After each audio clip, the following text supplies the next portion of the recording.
Bonsoir à tous, merci d'être au rendez-vous pour une nouvelle édition sur Monaco Info. Voici les titres de ce vendredi 2 septembre. La rentrée scolaire, c'est lundi à Monaco. 5700 élèves vont reprendre le chemin de l'école. Nous évoquerons avec Isabelle Bonal les grandes lignes de cette rentrée dans quelques instants. Le bassin méditerranéen à l'honneur au salon Monaco Méditerranée, l'occasion de découvrir la diversité et la richesse culturelle et gastronomique des pays bordés par la Grande Bleue. Puis nous irons rejoindre Alain Ducasse. Le chef monégasque lance ce soir le Festival des Étoilés Monte-Carlo.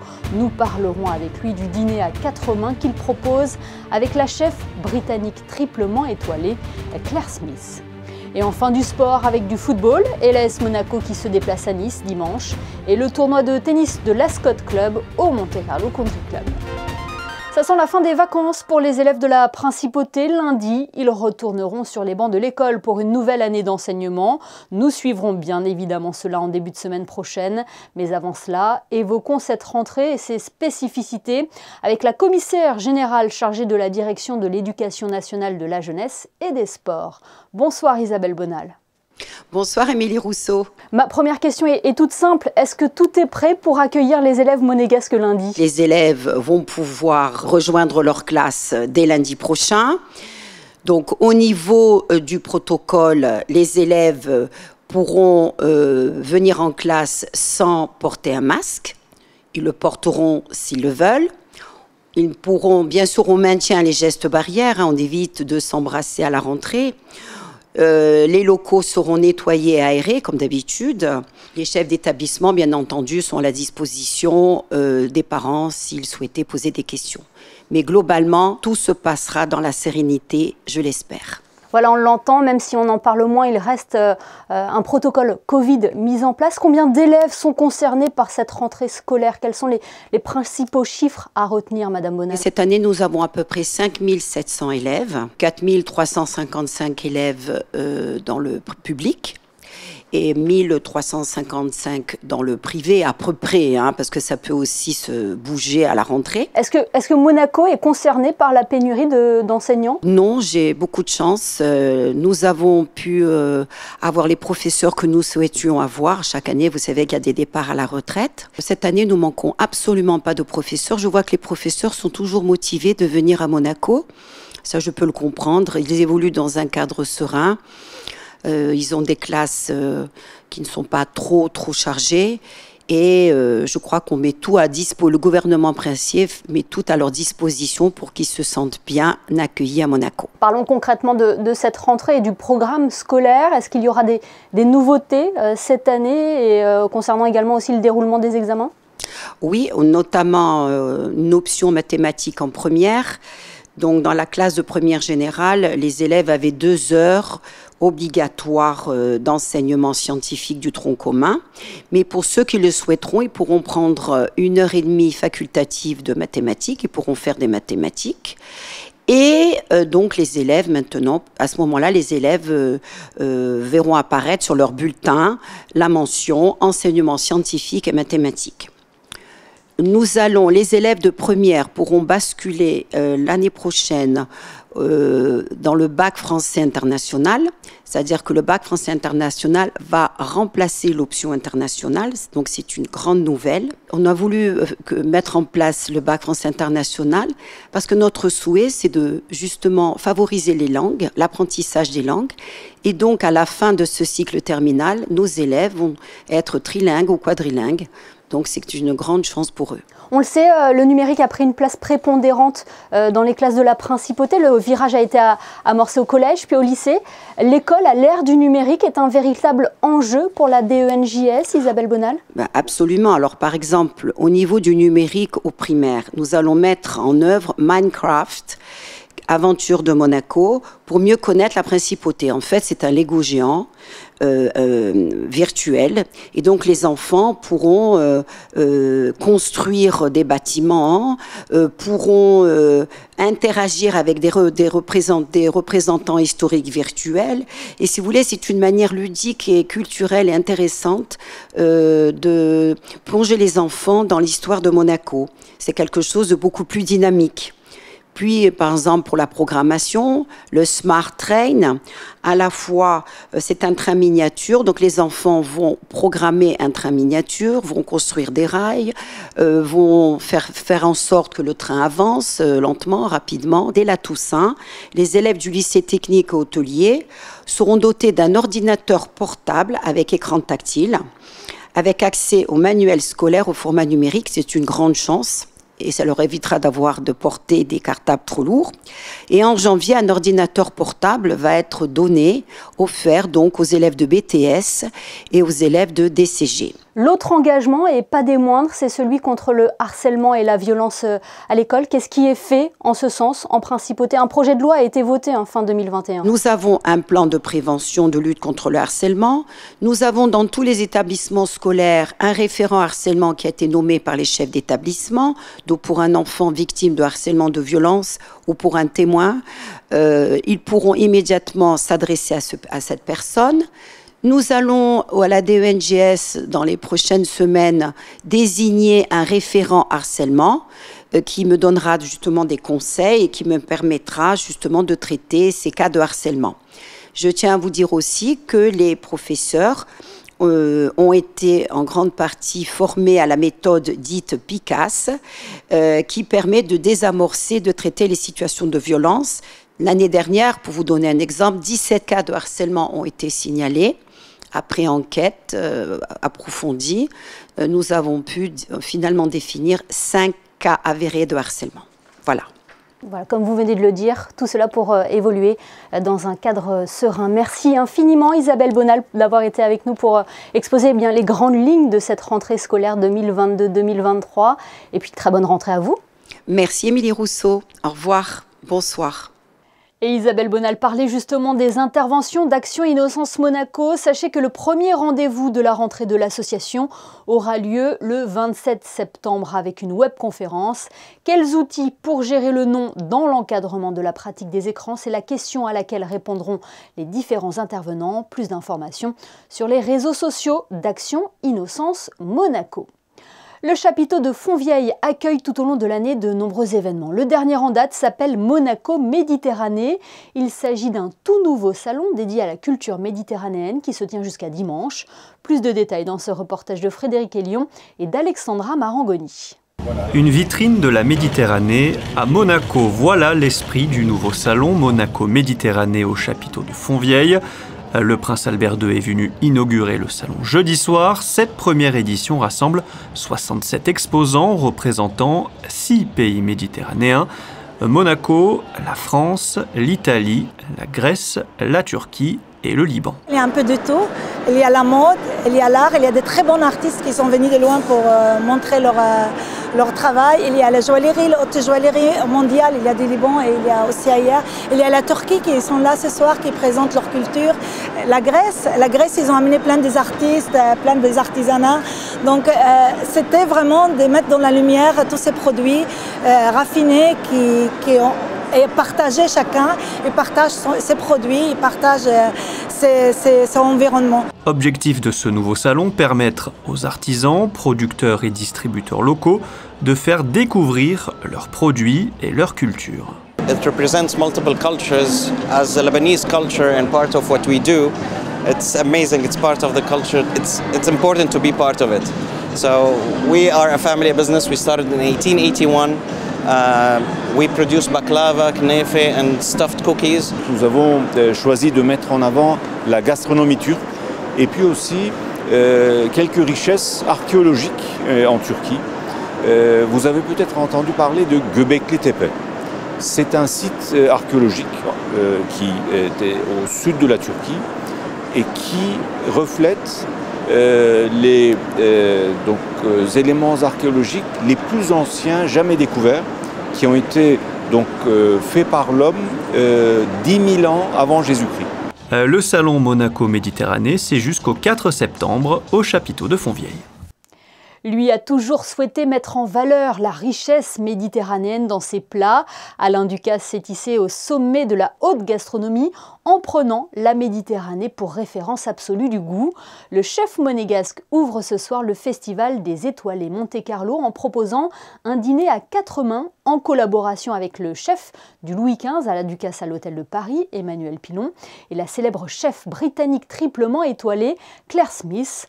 Marcel Ravin, Yannick Aleno, Dominique Laury participeront également à ce festival aux côtés de chefs de renommée internationale avant un gala de clôture qui aura lieu le 26 novembre. Alain Ducasse est notre invité ce soir sur Monaco Info. Bonsoir Alain Ducasse. Bonsoir. Merci de nous faire l'honneur d'être avec nous ce soir sur Monaco Info. Les passionnés, les amoureux de la gastronomie diront que c'est un rendez-vous unique, ce festival des étoilés Monte-Carlo. C'est un avis que vous partagez également? Oui, parce que c'est la diversité d'une terre d'attraction et ce rivage méditerranéen est unique parce que d'abord on a des produits, on a des talents au mètre carré qui sont nombreux et d'inviter des jeunes qui se sont formés ici il y a déjà quelques années, je trouve que la boucle est bouclée. Un dîner à 4 mains, c'est l'occasion de mêler des saveurs différentes, oui. De voir d'autres horizons également. Mais Claire était là il y a une quinzaine d'années, elle a regardé des produits, elle a fait une très belle carrière à Londres, je l'ai suivie puisque moi j'ai un restaurant pas loin de chez elle. Voilà, je suis toujours très attentif à l'évolution de jeunes collaborateurs qui ont eu la chance de nous joindre ici et de découvrir les couleurs, les saveurs, les produits de la Méditerranée. Nous sommes une école de formation depuis maintenant plus de 30 ans.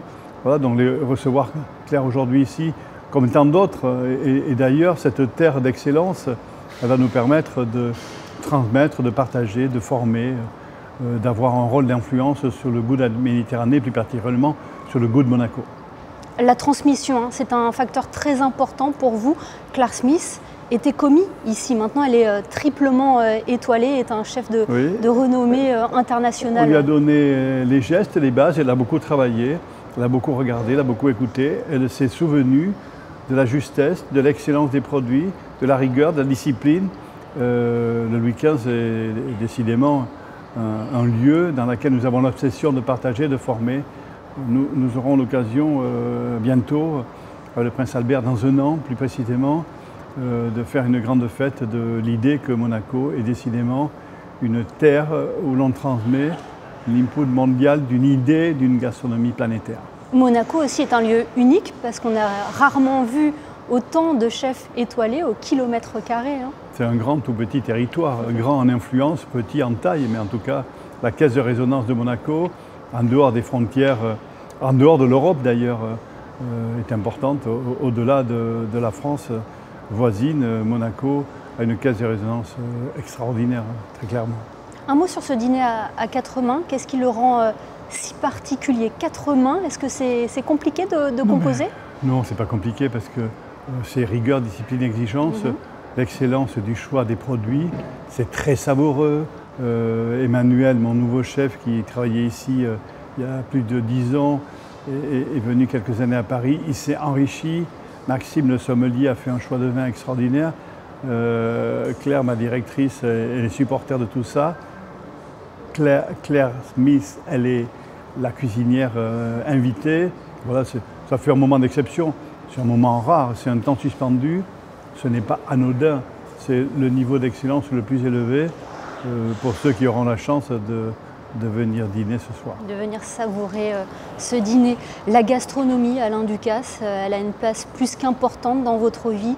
C'est vraiment une création infinie. À chaque fois, on arrive à surprendre et à développer nos papilles, toujours avec cette méditerranéité qui vous caractérise. Le haut niveau d'excellence, d'abord, c'est l'excellence des produits. L'excellence d'une maîtrise technique, d'un savoir-faire et de présenter le meilleur d'une région. Je dis entre la Riviera italienne et la Riviera française, ce terroir d'exception au bord de la Méditerranée, de terre et de mer, nous donne davantage certains le juste choix des vins, la localisation. Voilà, c'est de créer un moment unique. Tout cela participe à ce moment intangible qui va faire que le souvenir du moment passé chez nous, aujourd'hui, avec ce dîner à 4 mains, il est encore meilleur parce qu'il fait l'apport d'une vision différente d'une gastronomie vue d'une jeune Anglaise. Et ça se fond parfaitement dans le menu, mais moi, bien sûr, je reconnais qui a fait quoi parfaitement. Même si Emmanuel a travaillé, je sais l'ADN originel de chacun des plats. En tout cas, l'objectif, avec certitude, ce moment est un moment rare, suspendu, d'excellence. Souvent, une dégustation donne des vocations. On le voit, plusieurs jeunes qui se mettent maintenant à la cuisine. Il y a également toutes ces émissions culinaires qui se développent, qui voient émerger de grands chefs. Les nouveaux hobbies, c'est d'aller au restaurant. Mais oui. C'est un plaisir de passer une soirée comme on va au spectacle, comme on va au concert. On va aujourd'hui au restaurant, on va échanger. C'est un lieu de civilisation qui permet de discuter, d'échanger dans un monde virtuel, dans un monde interconnecté. C'est le temps d'un moment partagé où la nourriture est essentielle mais pas suffisante. Donc ça permet de parler. Et le temps d'un repas, tout le monde est d'accord. C'est certainement le lieu le plus civilisé de la planète. Dans un moment où le monde est sous tension, certainement que de se remettre à table pour partager des mets d'excellence participerait à la paix du monde. D'ailleurs, j'aime à dire que les grands repas nourrissent la paix. C'est sur ces paroles, Alain Ducasse, que se termine cet entretien. Merci infiniment de nous avoir reçus ici, à l'Hôtel de Paris. Merci à vous. De retour dans les studios de Monaco Info pour parler football. Après sa défaite face à Troyes mercredi dernier, l'AS Monaco enchaîne avec un deuxième match de championnat cette semaine, et pas n'importe lequel.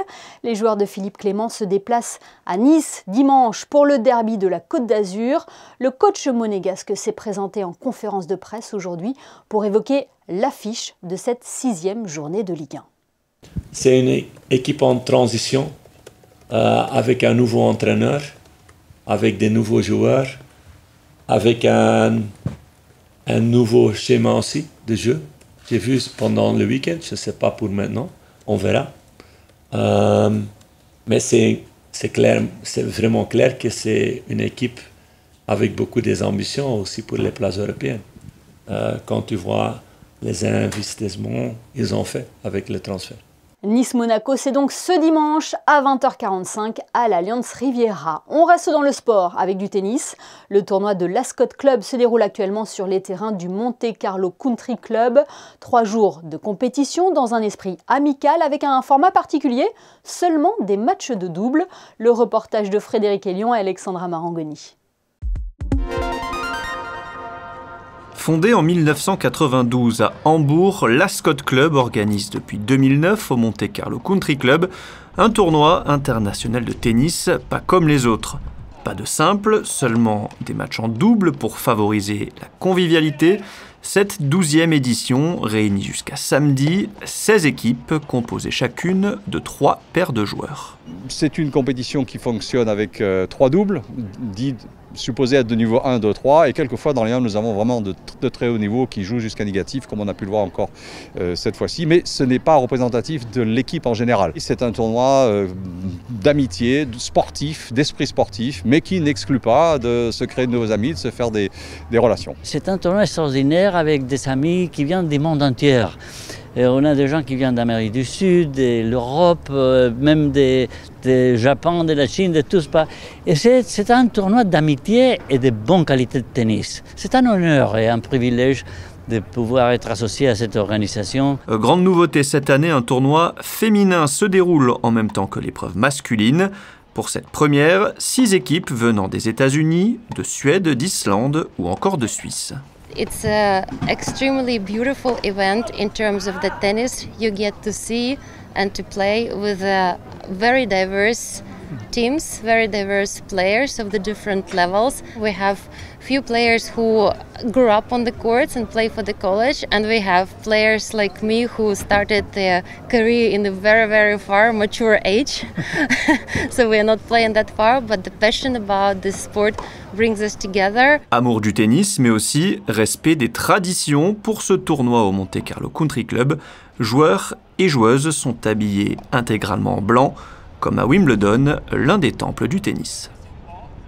Dernier week-end pour profiter pleinement des joies de la plage avant la rentrée scolaire. On verra tout à l'heure si la météo sera au rendez-vous. Tout au long de l'été, le poste de secours a été mobilisé pour assurer une sécurité optimale. Yannick Debeuvert et Julien Laugier ont passé une matinée aux côtés de ceux qui veillent sur vous. La tour pour le poste, on a un début de noyade côté est près du radeau. Grosses ou petites interventions, la police maritime est toujours là pour assurer la sécurité des baigneurs sur les plages monégasques. Cet été, au Larvoto, la fréquentation quotidienne moyenne se situe entre 3000 et 4000 personnes. Un volume conséquent mais plutôt bien géré avec quelques 600 interventions cette saison. Des coups des petites blessures, des coups de chaud, des petits malaises, voilà. Il y a aussi des interventions pour des gens qui travaillent sur le site et qui sont parfois pris en charge pour des malaises. Donc on a à peu près eu une vingtaine de transports au centre hospitalier Princesse Grace, mais rien de vraiment alarmant sur les interventions. Mais le volume est là, donc c'est bien la raison pour laquelle il est nécessaire que le dispositif soit quand même efficient. Et pour obtenir cette efficience, le gouvernement a dû mettre en place plus de moyens pour s'adapter à l'agrandissement du complexe du Larvoto. Des caméras de vidéosurveillance ont été installées pour épauler les 4 maîtres nageurs sauveteurs et les 2 agents de la sûreté publique présents chaque jour.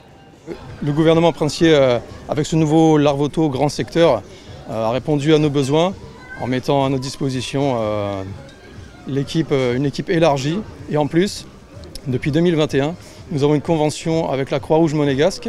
Donc on est très satisfaits, c'est très formateur pour nous, où ils nous mettent à disposition soit une infirmière ou un secouriste quotidiennement qui vient renforcer le dispositif. Le champ d'action de la police maritime s'éloigne aussi de la plage. Pour prévenir d'éventuelles incivilités et assurer la tranquillité des visiteurs, des agents patrouillent pendant la journée sur toute la promenade du Larvoto. Nous sommes présents partout pour tout ce qui est petite incivilité, mais nous n'avons vraiment aucun problème cette année. Les gens se sentent en sécurité, les gens se sentent bien, viennent ici. Nous avons une ambiance très familiale et jusqu'à présent ça se passe bien et ça va continuer, je pense. Chaque sauveteur et agent est invité à faire des formations dites de recyclage chaque année. Une manière de rester alerte sur les dernières techniques d'intervention et ainsi toujours assurer une sécurité optimale. Et ils seront encore mobilisés dès demain pour le dernier week-end des vacances. Demain, nous serons le 3 septembre, une date importante dans l'histoire de la Principauté puisqu'elle correspond à la libération de Monaco par les forces américaines et françaises lors de la Seconde Guerre mondiale. À cette occasion, Monaco Info diffuse demain à 21h Monaco et la guerre. Le documentaire de Frédéric Laurent mêle témoignages et images d'archives retraçant cette période entre 1939 et 1945. Autre rendez-vous à noter dans vos agendas, le prochain concert des Thursday Live Session. Il aura lieu jeudi prochain au Grimaldi Forum et accueillera le groupe Ladies Ball Breaker pour un show en hommage à ACDC. Voilà pour l'essentiel de l'actualité en Principauté. Retrouvons Alexandra Pani pour les prévisions météo. Bonsoir Alexandra, quel temps est prévu pour ce début de week-end ? Bonsoir Émilie, bonsoir à tous. Une journée encore sous la menace des orages samedi. Le ciel restera très couvert avec quelques apparitions timides du soleil. Les températures seront stationnaires de 20 à 25 degrés. Et en ce 3 septembre, jour de la libération de la Principauté, nous fêterons également la Saint-Grégoire. Merci Alexandra et merci à vous de nous être fidèles chaque soir sur Monaco Info. Alain Ducasse nous faisait l'honneur et l'amitié d'être notre invité aujourd'hui dans notre édition. Retour en images avec Michael Alési sur le lancement du Festival des Étoilés Monte-Carlo. L'information continue sur nos réseaux sociaux. Passez une excellente soirée et à demain samedi pour une nouvelle édition.